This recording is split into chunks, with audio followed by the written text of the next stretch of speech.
Bonjour les 6e C. Donc comme promis, je vous fais une petite vidéo pour corriger l'évaluation de géographie très rapidement. Donc on y va, c'est parti, on commence maintenant. Donc les définitions, vous regarderez dans le cahier, hein, c'est pas la peine de les corriger.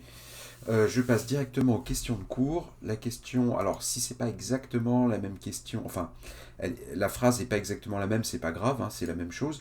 Pourquoi l'Europe est-elle très peuplée?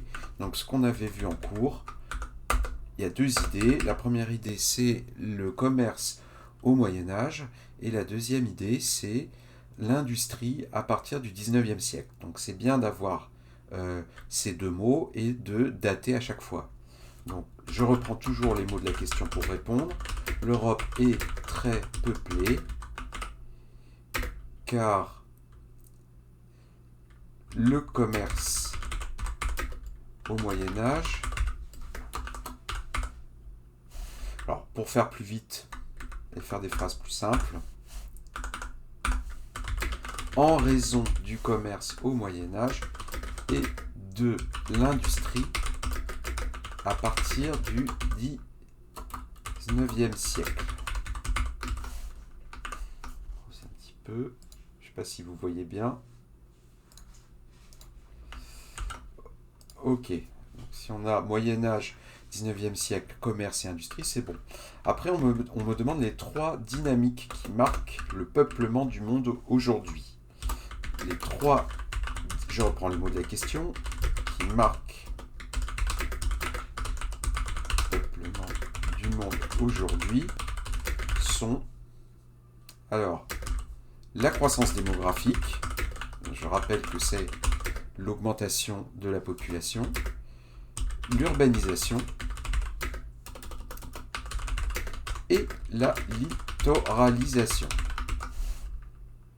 Après, on me demande d'expliquer une de ces dynamiques un peu plus en détail.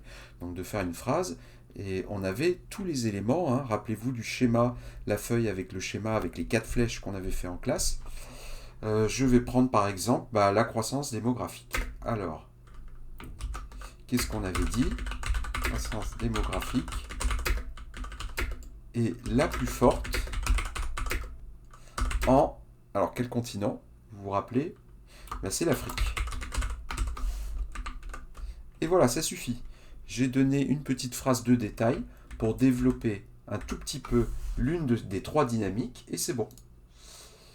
Donc 14. Voilà. L'important, c'est ces trois expressions ou mots: croissance démographique, urbanisation, littoralisation. La croissance démographique est plus forte en Afrique. Si j'avais choisi l'urbanisation, j'aurais pu dire que l'urbanisation est très forte depuis quelques dizaines d'années. La littoralisation, j'aurais pu parler des littoraux un peu artificialisés. Rappelez-vous du mot qu'on avait vu en classe avec les deux photos d'un littoral espagnol à 40 années à peu près de distance. Et on voyait que le littoral était, sur la deuxième photo, beaucoup plus artificialisé, c'est-à-dire beaucoup plus construit, avec beaucoup de construction. Donc deuxième exercice, les contraintes naturelles. Donc les contraintes naturelles, il fallait les apprendre par cœur, il y en a 4. La contrainte naturelle de la montagne, l'Himalaya c'est en Asie, le climat est montagnard, c'est des montagnes, donc la contrainte c'est la pente et l'altitude. Pente et altitude.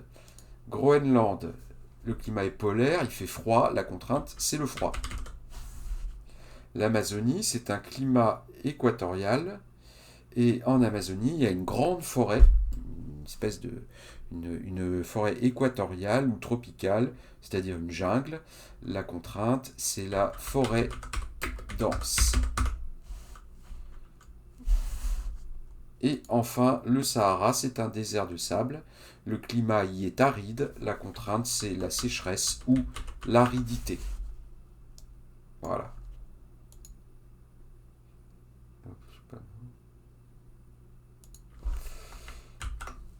Je rappelle que l'aridité, c'est l'absence presque totale de l'eau. Donc pente et altitude, froid, forêt dense et humide, et aridité. Donc il serait bon aussi que vous corrigiez vous-même à partir de votre copie. Vous pouvez mettre la vidéo à tout moment en pause pour prendre la correction. Donc la correction, soit vous la faites directement sur votre copie, soit vous la faites sur le cahier, mais il faut la faire, même si vous avez tous les points. C'est pas très long, hein. Alors ensuite, notre carte des foyers de population et des déserts humains. Mon premier foyer de population, c'est bien sûr l'Asie de l'Est. On regarde bien les numéros. Hein. Ça, on l'avait appris, c'était dans votre cahier, il n'y avait aucune raison de ne pas savoir.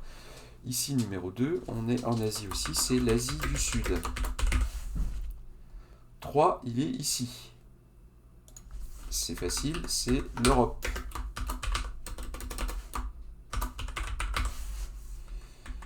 4, on le cherche, il est là. C'est l'Asie du Sud-Est.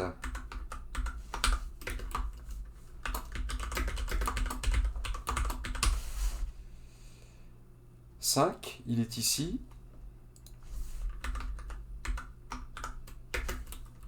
Amérique du Nord-Est ou Nord-Est américain.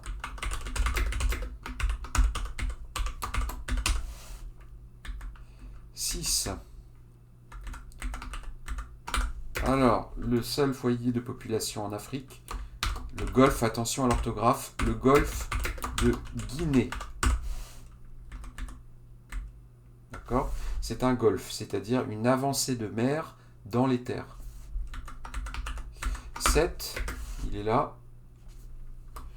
Sud-est du Brésil. Attention à l'orthographe du Brésil. Le Z, c'est en anglais, hein. En français, c'est un S. Et on a tous nos foyers de population. Voilà. Écris maintenant le nom du désert humain qui correspond sur la carte. Et là, on vous en demande que 3. Le premier ici, c'est en Asie, c'est la Sibérie. Un foyer de population, pardon, un désert humain où la contrainte naturelle est le froid. 2, ici, c'est en Afrique, c'est le Sahara. Contrainte naturelle, aridité ou sécheresse. Et 3, il est là, ici, là, en Amérique du Sud, c'est l'Amazonie. Contrainte naturelle, la forêt dense et humide. Voilà, et si vous aviez bien appris, ça vous faisait 5 points. Voilà, il fallait apprendre, c'était un peu compliqué d'apprendre les déserts humains, parce qu'on ne l'avait pas fait exactement comme en classe, comme les foyers de population, mais je vous avais quand même expliqué comment apprendre, et qu'il fallait surtout apprendre. Voilà, nous, pareil, hein, n'hésitez pas à mettre la vidéo en pause pour prendre le temps. Alors après, on avait toujours ce même schéma de la riziculture. Donc on l'avait fait 2 fois déjà, donc il n'y avait pas de raison de ne pas savoir. Ici, on va partir de... Tiens, on va changer un petit peu. On va partir ici de la gauche. À partir d'une population nombreuse, avoir beaucoup de gens qui travaillent, eh bien, c'est la main-d'œuvre nombreuse. C'est un schéma circulaire, donc on peut le prendre par où l'on veut. On peut le commencer par où l'on veut. Population très nombreuse, donc une main-d'œuvre nombreuse, c'est-à-dire une population nombreuse disponible pour travailler dans les rizières. Ici, tout de suite, une récolte abondante. Nos rizières, il y a une population nombreuse qui travaille dans des rizières, dans des terrains plats, sur des terrains plats et humides. Cela donne une récolte abondante. Abondante, on l'a vu en histoire, hein, on a vu la signification encore récemment. Une récolte abondante qui donne, ici on voit le bol de riz avec les sacs de riz, une céréale nourrissante. Une céréale nourrissante qui offre une nourriture suffisante, il y a assez à manger. Et puisqu'il y a assez à manger, une population dense, ou on aurait pu dire aussi une population nombreuse. Et puisque la population a assez à manger et qu'elle est de plus en plus nombreuse, elle donne une main-d'œuvre nombreuse qui à son tour donne des récoltes abondantes, qui donne une céréale non nourrissante, qui à son tour permet à la population de grandir, d'augmenter, qui à son tour permet d'avoir plus de bras dans les rizières, etc., etc. On pourrait appeler ça un cercle vertueux, c'est-à-dire quelque chose qui est qui se renforce de façon positive. Vous voyez? Avec le temps, c'est toujours de mieux en mieux, parce que plus il y a de monde, plus il y a de gens pour cultiver, plus il y a de gens pour cultiver, plus il y a de nourriture. Ça s'appelle un cercle vertueux. Voilà, donc là je pense que j'ai tout corrigé, à part les définitions, bon, ça vous regarderez dans le cahier. Vous faites la correction soit sur votre copie, soit dans le cahier. Vous mettez en pause, vous faites des retours en arrière si vous voulez. Mais voilà, il n'y avait pas de difficulté particulière dans ce contrôle. Si on avait bien appris, ben, on avait une bonne note. Voilà, je vous dis à bientôt les sixièmes, au revoir.